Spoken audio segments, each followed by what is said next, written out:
Welcome to Jana news. నేను మీ Rajitha.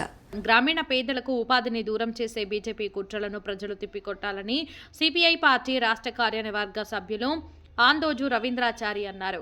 CPI party Hayath Nagar మండల సమితి కార్యదర్శి శ్రీదేవి ఆధ్వర్యంలో ఏర్పాటు చేసిన నిరసన దీక్ష కార్యక్రమానికి ముఖ్య అతిథిగా సిపిఐ పార్టీ రాష్ట్ర కార్యవర్గ సభ్యులు ఆందోజు రవీంద్రాచారి, ఎల్బీ నగర్ నియోజకవర్గ కార్యదర్శి సామిడి శేఖర్ రెడ్డి హాజరయ్యారు.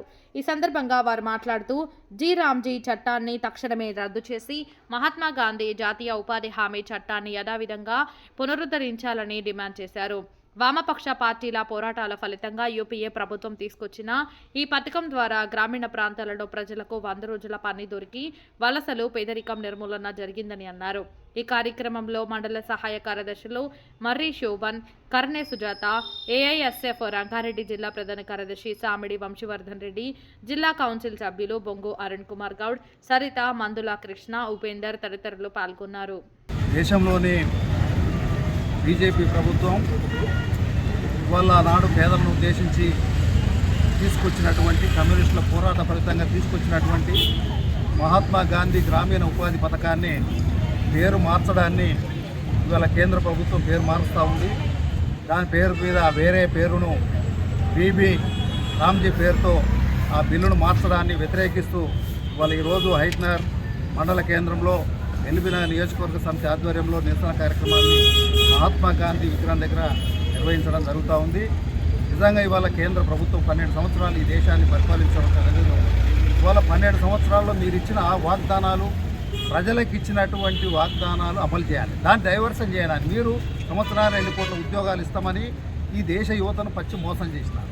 ఇవాళ అదేవిధంగా స్విస్ బ్యాంకు అక్రమ నల్ల డబ్బును తీసుకొచ్చి పేదలకు పంచి పెడతామని చెప్పి మోసం చేసి ఒక చిల్లి గవ కూడా తీసుకొచ్చి మీరు ఇచ్చిన హామీని, మేనిఫెస్టో ప్రకారం ఇచ్చిన హామీని అమలు చేయకుండా ఉన్న పథకాలను పేదల నాడు వాళ్ళ ఆకలితోటి పనులు లేక గ్రామీణ ప్రాంతాల్లో పేదలు అర్ధాకలితో చేతి నిండా పనులు లేక ఉంటున్నారు. వాళ్ళ జీవనాన్ని, వాళ్ళ యొక్క బతుకును కొనసాగించడం కోసం ఉద్దేశించి తీసుకొచ్చినటువంటి ఈ మహాత్మా గాంధీ గ్రామీణ ఉపాధి హామీ పథకాన్ని ఇవాళ దానికి సడలించి, దానికి సవరణ చేసి ఇవాళ 200 రోజుల బదులు 360 రోజులు మరి పని కల్పించి వాళ్ళకు ఇంకా రెట్టింపు మరి ఉపాధిని, మరి ఆర్థిక వనరులను కల్పించేది పోయి ఆ పేరుతో నిజంగా బిల్లు మరి వాళ్ళ పేరు మార్చడంలో అంతర్యం ఏందని సందర్భంగా మేము డిమాండ్ చేస్తాం. ఈ విధంగా చిత్తశుద్ధి బీజేపీకి ఉంటే వాళ్ళ పేరుతో సంబంధించి మహాత్మా గాంధీ ఎవరు మీరే గౌరవిస్తారు. మీరే కాదు, ఈ దేశానికి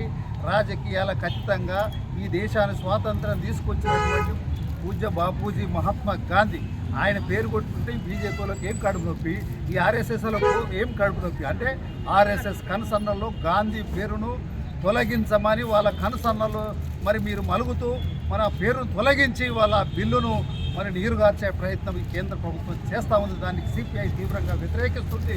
పేరును మార్చకూడదు. మహాత్మా గాంధీ గ్రామీణ ఉపాధి హామీ పథకం అనే పేరుతోటే అది నడవాల్సినటువంటి అవసరం ఉంది. మీరు అక్రమ బిల్లు తీసుకొస్తే మేము దాన్ని అడ్డుకుంటాం. సిపిఐగా ఇతర పార్టీలను కలుపుకోవాలని చెప్పేసి వాళ్ళ కేంద్ర ప్రభుత్వాన్ని హెచ్చరిక చేస్తూ ఉన్నాం.